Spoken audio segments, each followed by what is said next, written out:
Good morning, જણાવો કયા કયા સ્ટોક્સ આજે આપણા લિસ્ટમાં. Good morning. યસ, આજના સ્ટોકની સૌપ્રથમ શરૂઆત કરવા માંગીશ તો Q1 અપડેટથી કરવા માંગીશ કે જેમાં સૌપ્રથમ હું ટાઇટેનની વાત કરવા માંગીશ કે ટાઇટેનનો જે અપડેટ આવે છે કે જેમાં સૌપ્રથમ હું જ્વેલરી સેગમેન્ટની વાત કરું તો જ્વેલરી સેગમેન્ટ જે એમનો છે એમાં 9%નો ગ્રોથ અહીંયાથી બતાવી રહી છે.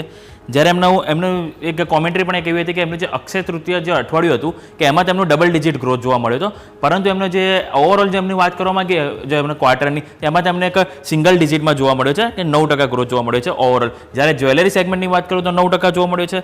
કેરેટ લોનની બિઝનેસની વાત કરું તો કેરેટ લાઇનમાં આપણને 18%નો જોવા મળે છે. વોચિસ એન્ડ વેરેબલમાં 15%નો ગ્રોથ બતાવે છે.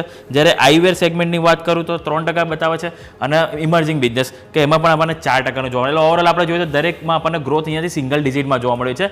અમુકમાં આપણને મીડ ટુ હાઈ જોવા મળ્યો છે, જ્યારે આપણને અમુકમાં આપણને મીડ ટુ લોઅર આપણને અહીંયાથી ગ્રોથ જોવા મળી રહે છે. એટલે કે ઓવરઓલ આપણને અહીંયા થોડીક નરમાશ જોવા મળી રહી છે ઓવરઓલ અપડેટમાં.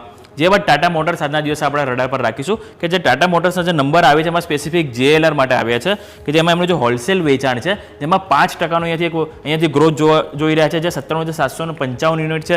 જ્યારે એમના રિટેલ વેચાણની વાત કરીએ તો રિટેલ વેચાણ અહીંયાથી 9% વધીને આપણને 1.11 લાખ યુનિટ જોવા મળી રહ્યા છે. જ્યારે એમના રેન્જ રોવરની વાત કરું તો રેન્જ રોવર અને રેન્જ રોવર સ્પોર્ટ્સ આ બંનેનું જે હોલસેલ વેચાણ હોય એમાં 22%નો ગ્રોથ જોવા મળી રહ્યો છે. અને રેન્જ રોવર સેગમેન્ટમાં સ્પેસિફિક જો ડિફેન્ડરનું વાત કરું તો ડિફેન્ડર જે છે એનું હોલસેલ એમાં આપણને કુલ 68% જોવા મળી રહી છે. એટલે આ વાતથી આપણે ટાટા મોટર્સના JLR બિઝનેસથી. જે બાદ આપણે બે બેંકની વાત કરવા માંગીશ. ફર્સ્ટ હું ઇન્ડસઇન્ડ બેંકની વાત કરવા માંગીશ.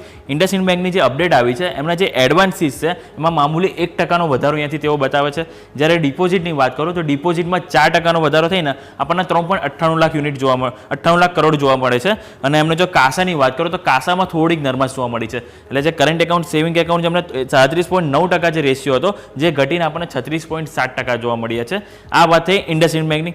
જ્યારે સામે હું વાત કરવા માંગીશ બેંક ઓફ બરોડાની. એમના જે સૌપ્રથમ એમના ગ્લોબલ અપડેટ જણાવી દો. તેમના જે ગ્લોબલ બજારથી એમને કુલ 8.52% વધીને કુલ આપણને 23.77 લાખ કરોડ આપણને અહીંયાથી જોવા મળે છે એમનું ગ્લોબલ બજારથી આવક. જ્યારે એમનું ડિપોઝિટની વાત કરવા માંગુ ગ્લોબલ ડિપોઝિટની જેમાં 8.83%નો વધારો થઈને 13.5 લાખ કરોડ આપણને જોવા મળે છે. હવે એમના ડોમેસ્ટિક બિઝનેસની વાત કરું તો ડોમેસ્ટિક બિઝનેસમાં એમની ડિપોઝિટ 5.25%નો વધારો દર્શાવે છે જે 11.5 લાખ કરોડ છે. અને એમનું જે ઘરેલું એડવાન્સીસની વાત કરું તો આપણને 8.51% અહીં બતાવે છે જે આપણને 8.82 લાખ કરોડ આપણને જોવા મળી રહ્યા છે. એટલે આ વાતથી આપણે ઓવરઓલ ઇન્ડસઇન્ડ બેંક અને સાથે સાથે બેંક ઓફ બરોડા કે જેમાં આજે આપણને Q1 અપડેટ રિલેટેડ આપણને એક એક્શન જોવા મળી શકે છે. જે બાજુ FMCGની બે વાત કરવા માંગીશ. એમાં સૌપ્રથમ હું ડાબરની વાત કરવા માંગીશ કે ડાબરના જે નંબર આવ્યા છે એમાં એમનું માનવું એવું છે કે જે એમની આવક છે એમાં આપણને મિડથી હાઈ સિંગલ ડિજિટ આપણને એક જોવા મળી શકે છે. એટલે કે 6 થી 9% જેવો આપણને એમાં એક ગ્રોથ જોવા મળી શકે છે. જ્યારે એમનું HPC અને હેલ્થકેર સેગમેન્ટ છે એમાં 8 થી 9% એટલે કે હાઈ સિંગલ ડિજિટ આપણને ગ્રોથ અહીંયા એક જોવા મળી શકે છે.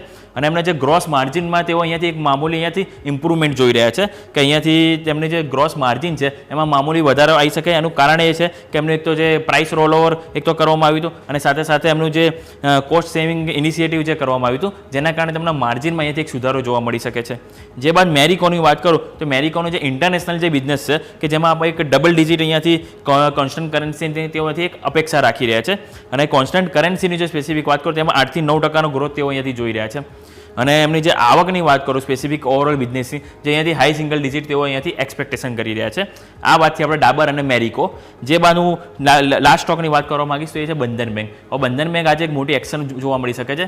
કારણ એનું એવું છે કે એનું જે હાલના જે MD અને CEO છે કે જે ચંદ્રશેખર ઘોષ કે જેઓ અહીંયાથી રિટાયર થવા જઈ રહ્યા છે. એટલે કે 9 જુલાઈના રોજ તેઓ રિટાયર થશે અને એમની જગ્યાએ રતનકુમાર કેસ છે જે અહીંયાથી ટેમ્પરરી 3 મહિના માટે અહીંયાથી MD અને CEO અહીંયાથી બનતા જોવા મળશે. હાલ જે પરમેનન્ટ MD કે CEO માટે જે હાલ નામ આવ્યા નથી, પરંતુ હાલ તેઓ અહીંયાથી તેઓ RBI તરફથી તેઓને મંજૂરી મળી ગઈ છે કે અંતરિમ MD અને CEO તરીકે રતનકુમાર કેસ અહીંયાથી કાર્યરત કરતા આપણને જોવા મળી શકે છે. એટલે આ 1-3 મહિના માટે તેઓ અહીંયાથી કામ કરતા જોવા મળશે. એટલે આ વાતથી આપણે બંધન બેંકની. એટલે ઓવરઓલ આપણે જે સ્ટોકની ચર્ચા કરી કે જેમાં આપણને Q1 અપડેટ રિલેટેડ કે પછી આપણે જે બિઝનેસ અપડેટ આવે છે કે પછી જે કોર્પોરેટ એક્શન છે કે દરેક રિલેટેડ આપણને એક મોટી એક્શન જોવા મળી શકે છે. તો દરેક સ્ટોકને આપણે આજના દિવસે નજર પર રાખીશું. ઓવર